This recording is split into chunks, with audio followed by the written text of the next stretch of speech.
I would say 95% of the people live and die without ever realizing what is their unique genius. Only 2 to 5% of the people realize the genius of what they are capable of. Rest will all do something that somebody else is doing, they want to do that. They want to do that better than them. That is their idea of well-being. When we say being, we're talking about the fundamental nature of our existence. The quality of our existence will determine the quality of our perception, and the quality of our perception will determine the quality of what we know and what we do not know. Action is a consequence of this. If you put it upside down, then it's like saying fruit, tree, root, soil. That's not how it works. Soil, root, tree and then fruit. If you put it upside down, you may pull out something forcefully, but the damage is there. Today, I'm working with a whole lot of business leaders in the world, both in India and outside. I wouldn't like to generalize this, but I would say at least 60 to 70% of them, by the time they're 45, they're seriously damaged in many ways. Either they have become emotionally stifled because of a certain type of activity, or many of them are suffering from various types of physical ailments, which is essentially, they believe, is a natural consequence of the kind of job they're doing, because you're doing things forcefully. If you do not understand the natural order of things as to how life blossoms, if you want the fruit first before the tree, obviously it involves forceful ways of doing things. When you do forceful ways of doing things, one thing may be achieved, but the rest is damaged.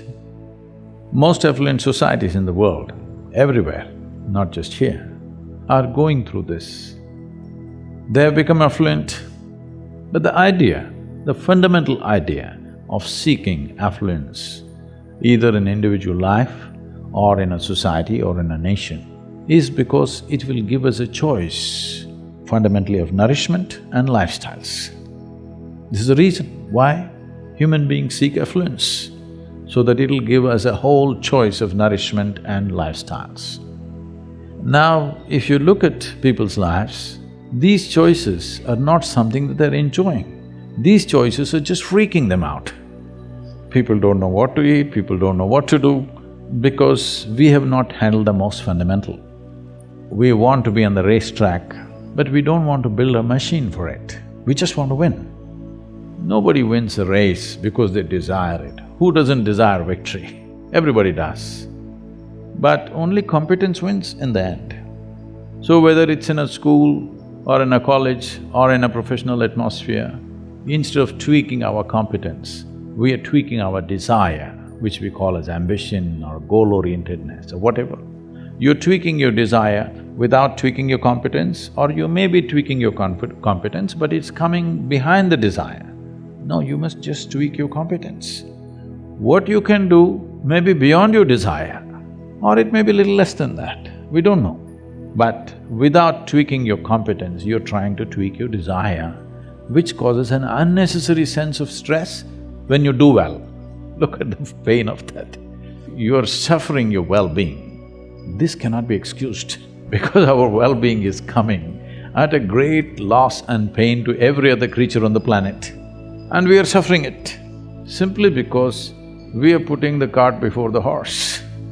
You cannot do being in the end, doing, knowing and being, no. Being first, how to be. If you don't know how to be, wherever we put you, you will suffer. If you know how to be, whether you work here in San Francisco or you have to work in the Mars, it doesn't matter. Wherever you are, you will know how to do. What will you do? You will function to the best of your intelligence and capability. That's all you can do. In our lives, if we do not do what we cannot do, it's not an issue. But if we do not do what we can do, we're a disastrous life. That's all we're trying to avoid, that we don't end up not being able to do what we can do.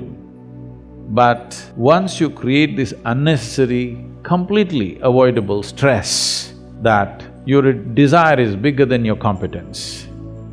Without tweaking the competence, instead of focusing everything and tweaking the competence, we are tweaking the desire. Now you're creating a situation where there is stress.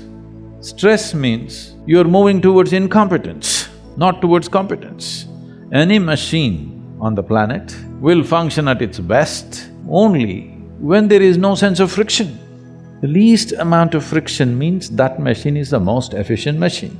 Why is that not true for human mechanism? If this functions with least amount of friction, this will function at its best. Will I be as good as you? Maybe not. But I will be at my peak, and that's all. And every human being has come with a certain genius. But I would say, because of the type of schooling that we have taken to across the world, not in any one place, and the way we are approaching life, I would say 95% of the people live and die without ever realizing what is their unique genius. Only 2 to 5% of the people realize the genius of what they are capable of. Rest will all do something that somebody else is doing, they want to do that. They want to do that better than them. That is their idea of well-being. Because of this, a tremendous amount of human genius is simply lost. And that is the biggest crime on the planet, that human genius is stifled because everybody is trying to be in one basket and be on top of everybody else. This is a very rudimentary way of functioning in the world. Unfortunately, that's become the way everywhere. We're trying to do something, but that's in small scale. The large-scale schooling and education and professional seekings are all in this way. We all wanted to get into one basket and be on top of the pile. It's a cruel way to live. If you get there also, you will suffer. If you don't get there also, you will suffer.